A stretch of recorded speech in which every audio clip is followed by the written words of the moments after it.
let's move on to the next award. This one goes to the Best Suppression of a Real News Story. And the award goes to NPR for their refusal to cover the Hunter Biden story. Oh, that's right. You might have forgotten, but during the selection cycle chaos, the planned, induced, forethought chaos of the 2020 selection cycle, there were many, many different events that occurred, including, of course, the Hunter Biden laptop story, which you probably didn't hear about if you only follow the MSM fake news, because, well, that's fake news. We can't cover that. We're not going to cover that. And in fact, that was the general consensus. And of course, Twitter even went so far as to take the New York Post, which, as we know, is perpetrators of fake news themselves, but take them off, take their Twitter account down and stop them from posting anything to Twitter, one of the largest newspapers in the United States, because they dared to post a story about Hunter Biden's laptop and the information that may be contained on that. And you had outlet after outlet coming out and saying that they weren't going to cover it. NPR put it quite blatantly that they were not going to cover the story because there's no evidence that there's anything to this whatsoever. A point that they had to, well, they didn't have to retract. In fact, I was going to say they had to retract later on, but in fact they didn't. They never ever retracted that statement or that editorial policy, even when it did come out. Oh yeah, well there is actually a Department of Justice investigation going on into the laptop, and there's no one's denying that these emails are real, but still, at any rate, whatever. Don't look over there for whatever reason we tell you was what NPR eventually ended up saying. Now I can't articulate how insane just that alone, if 2020 was nothing other than that example of taking a very real news story that has very real news worthiness in general, but implications for the future of the United States, taking one of the largest newspapers in the United States off of Twitter for daring to post an article that was apparently, I guess, against the wrong team. I cannot adequately articulate just how crazy a precedent that is. So I'll hand the mic over to Dave Smith of the Part of the Problem podcast, who I think articulated this well just a few weeks ago.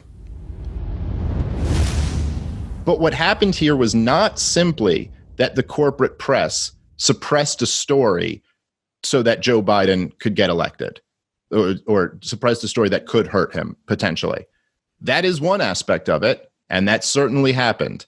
MSNBC and CNN and the New York Times, and by the way, NPR, the news organization that you're robbed to pay for, they also said they wouldn't be talking about the story because it was beneath their listeners or something like their readers. So yes, it was wildly suppressed by the corporate press, but there was more to it than that. There was also the big tech companies. That was a big part of it too. They crossed lines that they've never crossed before. Certainly, they have, kicked people off of their networks and things like that. But this was quite a bit different. This was a situation where they not only were booting people off of social media for talking about the story, they banned the link so that people could not share the article to the original New York Post story, and they froze the New York Post's Twitter account.